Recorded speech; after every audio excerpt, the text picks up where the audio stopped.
The recent flooding of social media feeds with AI-generated portraits derived from databases of artists' work has renewed conversation over data ownership and the potential power AI has to supplant livelihoods in the future.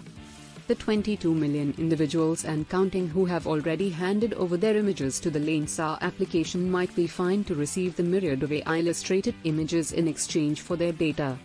But the fundamental rights, principles, and freedoms users are giving up during this exchange remains largely unchecked. In Web3 technology circles, much promises have been made of decentralized technologies to open up the possibility for individual ownership and monetization of data, returning power to creators. This reflects the political ethos held by blockchain proponents like Ethereum co-founder Joe Lubin, who ostensibly seek to supplant the existing power structures of finance through permissionless consensus-based transaction data structures. In both cases, this isn't a problem that can be solved by technology or the rhetoric of algorithmic governance. Instead, it requires addressing fundamental rights that precede capitalist exchanges. In the case of digital art and data ownership, the problem won't be solved by new tech, but by better articulation of what rights individuals have to assert. What information is collected about them, how it's used, with whom it's shared, and for what purposes. Research has shown that, by and large, individuals have little conception of the value that is generated from their data by companies, or how much data is collected. They often seem, on the surface, willing to make a bargain to share data in exchange for a service or product. In the case of the Lensa application, individuals uploaded over 10 to 20 personal images in exchange for a series of AI portraits. While their biometric data and likeness is being accessed, stored, or monetized not just at this present moment, but also for the future. Lensa recently updated its privacy policy amidst concerns of how user data might be retained. It is worth noting that, in the US, only California, Colorado, Connecticut, Utah, and Virginia currently have comprehensive privacy laws. What researchers have framed as a kind of digital resignation has taken hold of technology consumers, who see no way to opt out of a powerful system that collects and monetizes people's data and interactions. The relative newness of AI technology, social media, and the internet gives the impression that what we are encountering is a fundamentally different problem from what we've seen before. That perception is intensified by the information asymmetries between technology companies and their customers, which obscure how much data is collected and used, and how valuable it is. But if you approach data ownership as a proxy for certain access, usage, and control rights, then historical corollaries of how such rights have been dealt with in relation to other valuable resources provide frameworks for the current debate. Where control of a resource has been deemed of substantial interest to a society, government control and ownership has been implemented in the form of state-owned enterprises. The Oil and Natural Gas Corporation in India and the Australian National Broadband Network are two examples. In the case of state ownership of data, China is a prime example. Beijing recently passed the 2021 Personal Information Protection Law, effectively granting state control of data stored anywhere in the country. In fact, the concept of data as a national resource is now cropping up amongst policymakers around the world. Historically, when a resource has stood to generate tremendous wealth but also had the potential for catastrophic social and personal harms, public trusts have been instituted as a form of collective ownership.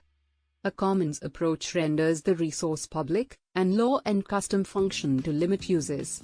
U.S. environmental trusts and protections of national lands and Norway's collectively owned petroleum reserves are two examples of this. The U.S. has established data commons around publicly funded areas of research, like the National Cancer Institute's Data Commons. Frameworks for collective versus individual property rights don't just specify who the owner is, they also distinguish between who is answerable to certain claims, like access rights. Different types of property ownership reflect different goals and principles that guide governance, whether the point of property is access for everyone, preservation, or collective governance itself.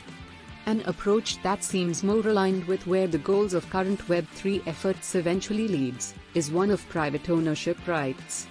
Contemporary notions of private property stem from 17th-century philosopher John Locke's theory of homesteading, which argued that ownership arises from mixing one's labor with the natural world in order to create private property. That is, more or less, how tech companies make their case that when they take our data and turn it into something of value in the market, they own it. Of course, like in the case of much of the art criticized to create AI-generated portraits, there are valid questions around both creative labor and existing legal copyrights. Given that the value reaped from most data sets is only realized once they become relational, aggregate, and economies of scale are reached, and that it's exceedingly difficult to determine the creator of most data, it's worth asking whether ownership is actually fundamental to assert control of one's data. Whether data ownership is structured as private, common, or national, ultimately, there are historically fundamental rights that precede economic ownership, entirely. For example, the right to privacy is enshrined in the Universal Declaration of Human Rights. Recently, there have been successful efforts within the European Union to articulate a rights-based approach to limit uses of data, notably with the General Data Protection (GDPR) legislation, which restricts aggregation and trade in personal data. Under GDPR, individuals have rights to data access, data erasure, and data portability, all of which are grounded and built upon a legal framework of fundamental human rights. As data continues to be produced on an unprecedented scale thanks to expanded use of sensors, wearables, AI, and connected devices, calling for data ownership is an under-specified demand. The better question for those concerned about the intrusive power of technology companies is not who owns data, but rather, what are the appropriate public uses of private data and what is the best way to facilitate these uses that adequately protects individuals' rights. Those calling for data ownership would be better off foregoing the language of ownership entirely, and instead making explicit that they are concerned with certain rights. Ultimately, while arguments calling for ownership may be appealing, it's critical to remember that primary rights are human rights, not the rights conferred by corporations and capitalism.